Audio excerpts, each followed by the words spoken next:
ખ્યાલ આવે છે ને?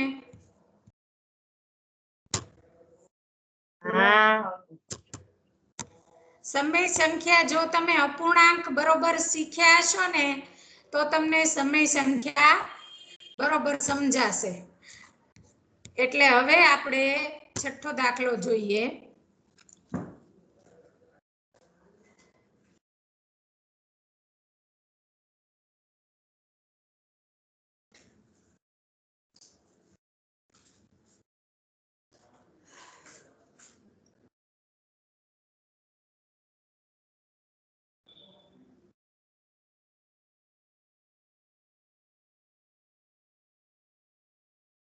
છઠ્ઠા દાખલામાં શું કહે છે?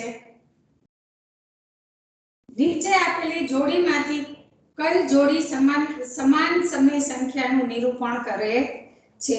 તો જોવાનું કે અહીંયા શું છે? ઋણ 7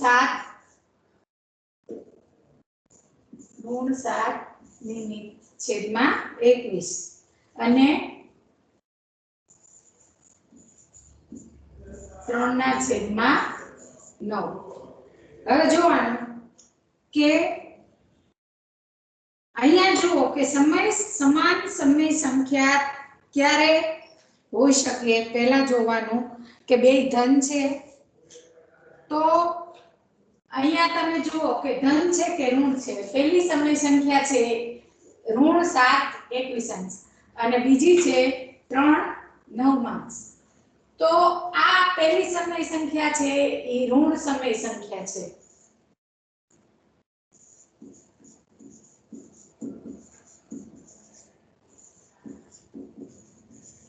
બરોબર? અને આ બીજી છે એ શું છે? ધન સમય સંખ્યા છે.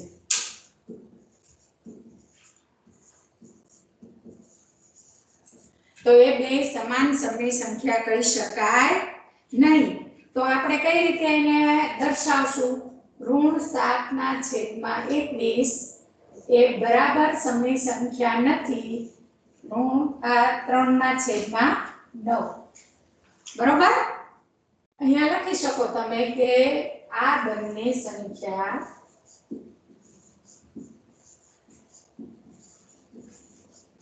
સમાન સમય સંખ્યા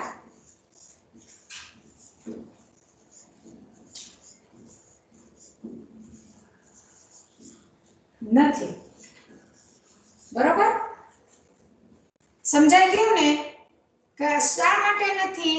કારણ કે એક ધન છે એક ઋણ છે. બરોબર? હવે આપણે બીજી લઈએ.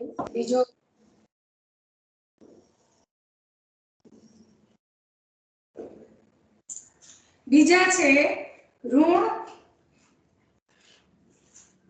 16/20 અને 20/25. જો પહેલા તો બે ઋણ સમાન ઋણ સમય સંખ્યા છે. બરોબર? એટલે એ તો પ્રશ્ન નથી. બરોબર? હવે શું જોવાનું કે એ બેયના તમે છેદ ઉડાડો. છેદ ઉડાડતા તો આવડે ને? એનો જે આ બે જે સમય સંખ્યા છે એનો સૌથી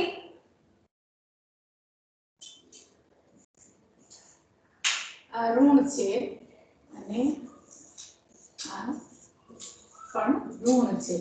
જો તો એનો આપણે ભાગાકાર કરીએ તો ચોકે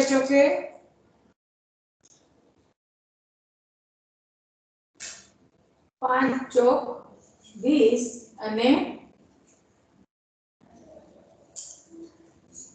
ચોકે 16.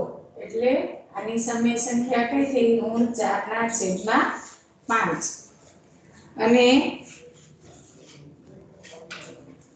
અહીંયા પણ જુઓ તો 5 ચોક 20 અને 5 5 25. અહીંયા પણ કયા આવ્યા? 4/5. તો આ બે સરખા થયા. હે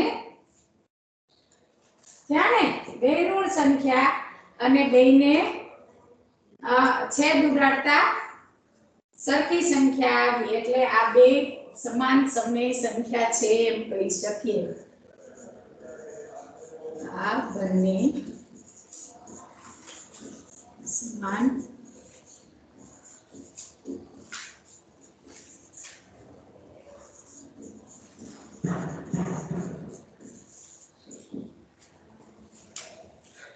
બરાબર. હવે એના પછીનો જુઓ તો તમે કયો છે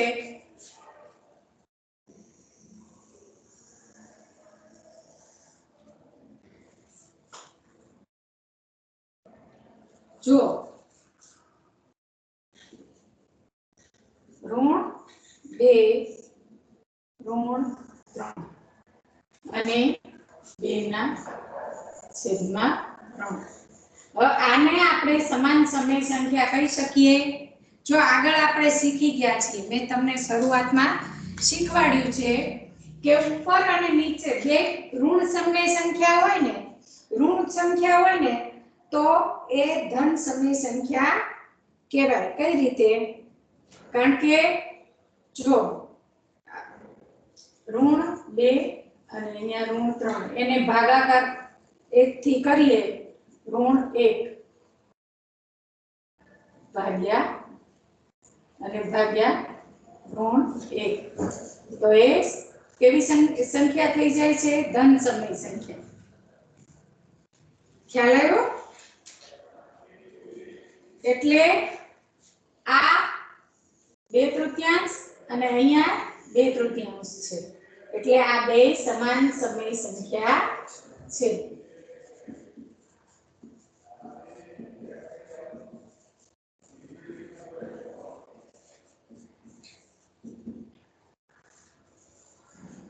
સમજાઈ ગયું?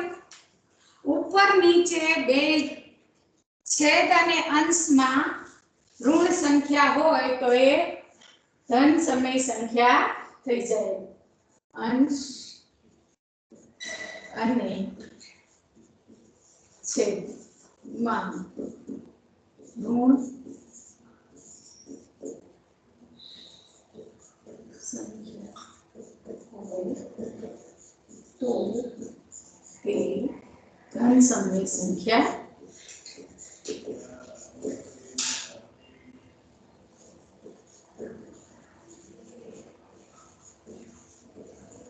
બરોબર.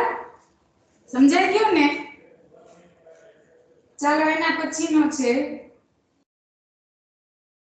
ઋણ 3/5 અને ઋણ 12/20. હવે જુઓ તો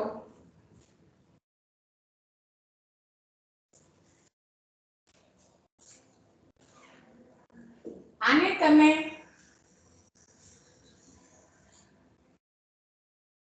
એવી રીતે કરી શકો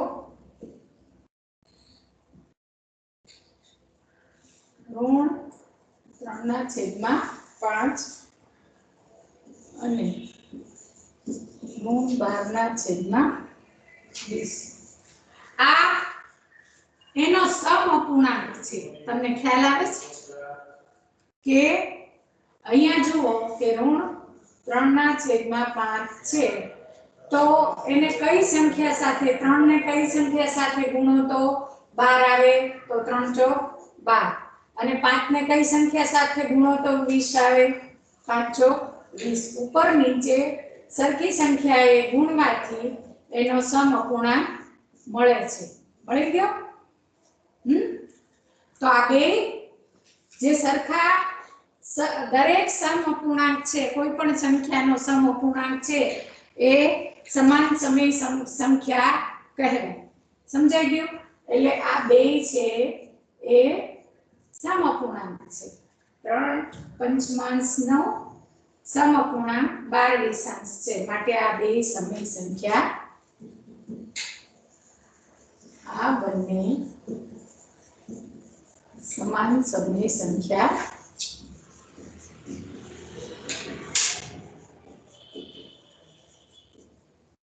છે બરોબર ચાલો એના પછીના તમે જાતે કરી લેશો ને તો આપણે સાતમો દાખલો જોઈ લઈએ કે અતિ સંક્ષિપ્ત રૂપ કઈ રીતે આપી શકાય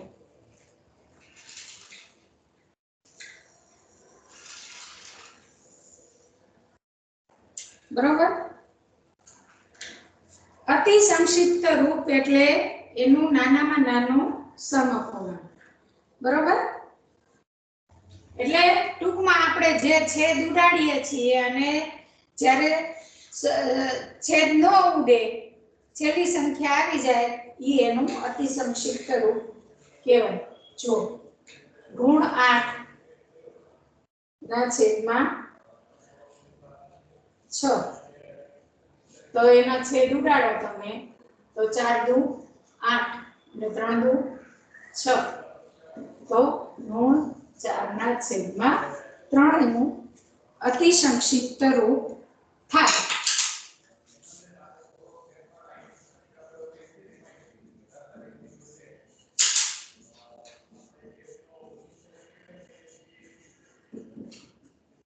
સમજાઈ ગયું હવે બીજો જુઓ આ પહેલો હતો આ બીજો જુઓ 25 ના છેદમાં 45 છેદ ઉડાડતા આવડે ને તમને જો આમાં તમને વિભાજ્યતાની જે ચાવી છે કે 2 થી કઈ સંખ્યાને ભાગી શકાય 3 થી કઈ સંખ્યાને ભાગી શકાય 5 થી કઈ સંખ્યાને ભાગી શકાય ઈ જે તમે છઠ્ઠામાં શીખ્યા છો અહીંયા કામ લાગશે જુઓ અહીંયા છેદમાં હા મિસ મનીષાબેન નો ક્લાસ છે ઓકે આ એક આપણે કરી લઈએ કે જો આનો એકમનો અંક 5 છે અહીંયા પણ એકમનો અંક 5 છે તો આપણે 5 થી એને ભાગી શકીએ પછી 25 ને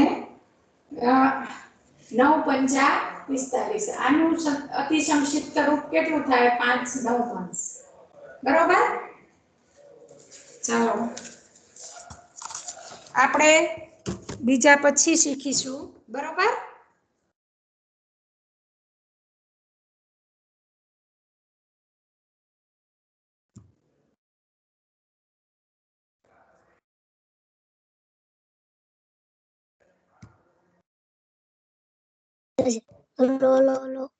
Hello.